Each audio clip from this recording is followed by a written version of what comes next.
This video training is all about the store experience and the process outline, and we're focusing on the difference between a first-time visitor and a follow-up visitor. For example, you could have the type of person that will walk into your practice would be, say, just looking, but they're wearing spectacles or contact lenses, for example.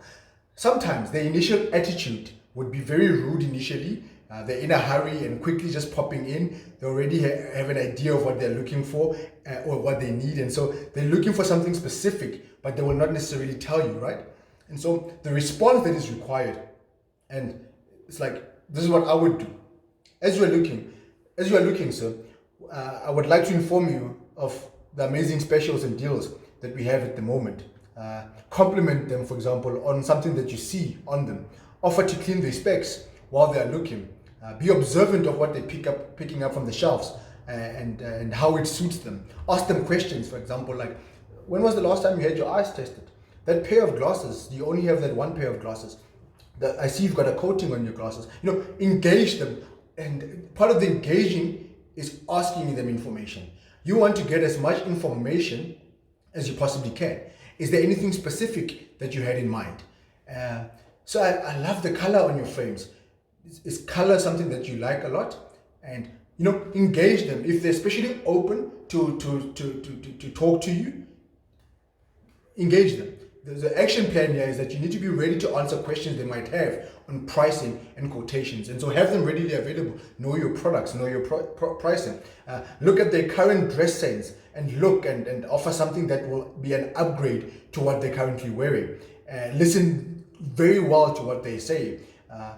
What they need lies in what they are saying. So be able to know your product very well. Someone comes and says, I'm looking for something round, something different from what I'm having here. And so I'm looking at your frames. Do you feel that your frames are comfortable, or they've got a firm grip on you? They actually have a firm grip, and I found that I've got a headache when I'm wearing them for a very long time. So I actually have a perfect round frame that I think would suit you best, because now you know your products, right? And then you pick it up. So what do you think of this frame? Firstly, I picked this frame because you mentioned that you want something round and you don't want something as heavy as your current frame. And so this is a lighter frame. It's from our trendy range. And what I love about it is that you will enjoy wearing it throughout the day. I love the color. It goes with your look. Are you a formal person in your environment? When you at home, leisure activities, at the gym, whatever that you're doing when you're not at work, do you still wear the same frame, or would you be interested in looking at multiple frame selection or options that could best suit you based on the different scenarios that you're finding yourselves in? So you're basically communicating with them in that manner. You suggesting an item or two that might keep them interested. So you want to keep them in the practice for long. Engage, make that process and experience memorable.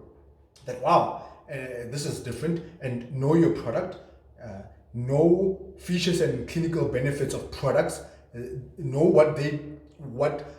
how they experienced their product. How did they experience this particular pair of glasses? How many pairs of glasses do they have? How many times have they changed their glasses? Coatings, driving at night, time in front of a computer. Get to know all that information, because it's very, very important. Another scenario could be just looking, but they are non-prescription wearer, and so they're not sure what they really want. They know they have some sort of eye problem, but they dread the idea of wearing glasses. So they used to perhaps maybe wear glasses a very long time ago, and now they see that eye problem has come back. So you're asking them questions in as much detail as you possibly can as part of the action or the response that is required. Your action plan, you need to be suggesting frames that might work well for them.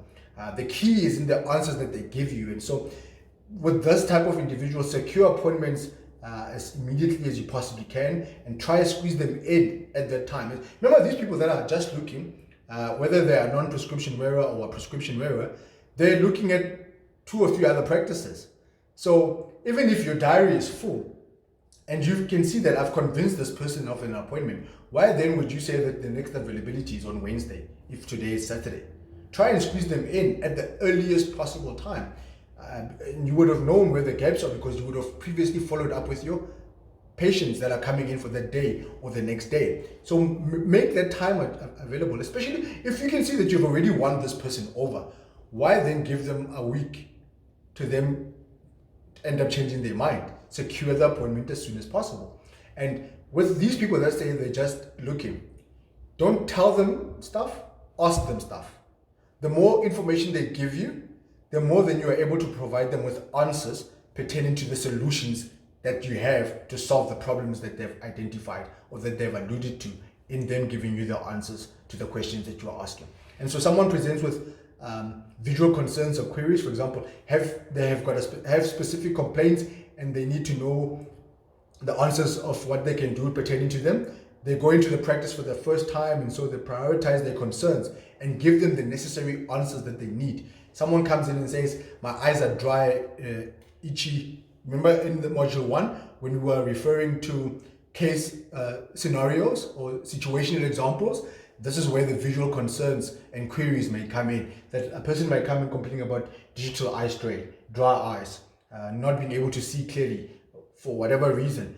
You need to know what is the sales script, what is the protocol that we follow in communicating with this individual, in ensuring that they book their appointment immediately so that that problem can be solved.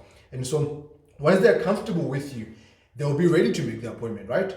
And so remember that they shop around and look, and if you can hook them in your own practice, it's amazing what happens to these people, because you became a problem solver to something that they had. So always remember that. Don't be abrasive or answer people with as a by the way thing, or you're in a rush to just give information to say, a person comes in, how much does it cost to have my eyes tested, and you're just giving them an abrasive answer. You're turning them away. That's a client. That's a potential purchase that you're missing out on. That's a potential sale that you're missing out on. And so even with a person with visual concerns, be readily available to answer questions promptly and accurately. Answers should always be directed towards securing the eye appointment. Inspire confidence in that person made the right decision walking into the optometric practice. Create a welcoming atmosphere by being attentive and expectant. And you want to showcase your capacity as a practice. So when you say we need to examine your eyes, tell them that we ask you a few questions pertaining to your eyes. We do our various screening procedures. We do this screening, this screening, this screening, this screening. You go in with the optometrist. The optometrist is going to perform the following test pertaining on the complaints that you are having. And once they reach a diagnosis, part of that examination process is also looking at your health overall that has an impact on your eye. And then you will discuss various management solutions, whether you need glasses or you don't need glasses. And yeah, basically that's what we need to do, sir. That's the procedure that you need to constantly outline with someone who's asking information. And a quotation, they ask specific questions, for example. That's how they usually approach you. They don't want to be waiting for long and expect immediate response. And so have different quotations available, or readily available, that you can print and email, and know the common prices off the top of your head for products that you are regularly utilizing or using in the practice. So you need to know, if you're working with a medical aid, you might see all medical aid patients, right? But you know the top 5.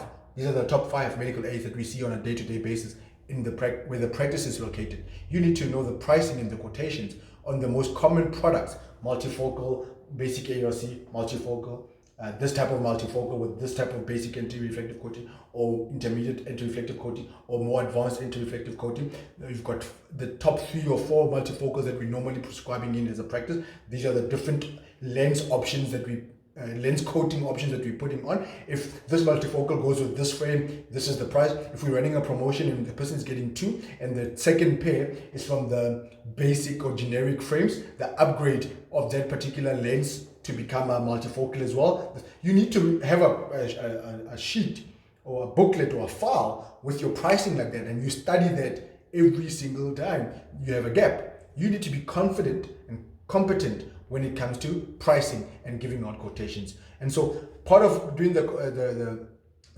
quotation is that you need to probe the consumer on the experience with their current eyewear and their prescription, so that you know that when you are quoting them, and they have already identified that I actually had a problem with these pair of spectacles that I had before, you now quoting them on potential upgrades that might exist. So you're always going to be looking for opportunities to upgrade them.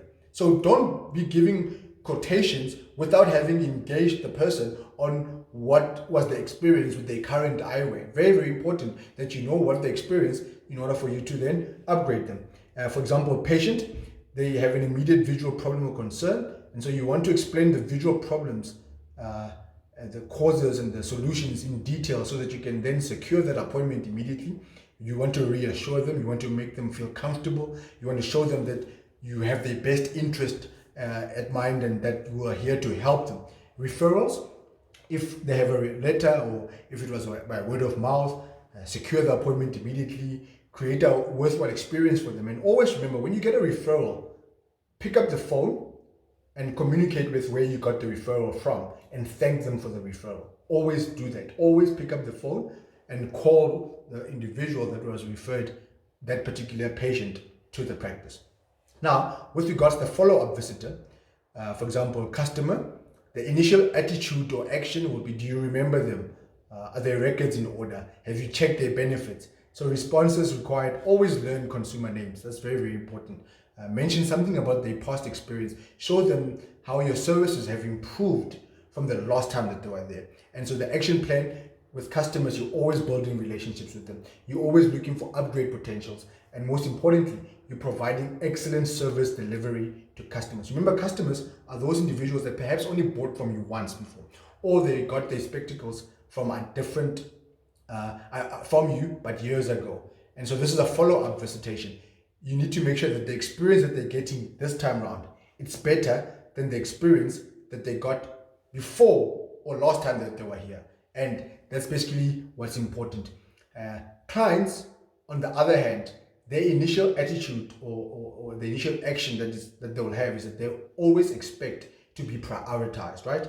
Response, prioritize them. Simple as that. Also with them, create a worthwhile experience that is even better than any other time. And so even if you've got new staff members in the practice, train them on, hey, these are our patients. Oh, someone walks in that has been with the practice for long, give a short, brief history to the new employee who is now in the practice and say, hey, this is so and so. And so even on your file system, you'll see later on we do a category placement and we detail that. Part of that category description is that you want to have sort of like a snapshot of who you are seeing. That's very, very important, that you get a snapshot of the different individuals that the practice sees on a day-to-day basis, and the practice is fully aware that, oh, this is the first time this person walks into the practice, oh, this is the second or the third time, oh, this person has been with us for many years, so that you can be in a position where you are exceeding expectations that consumers have.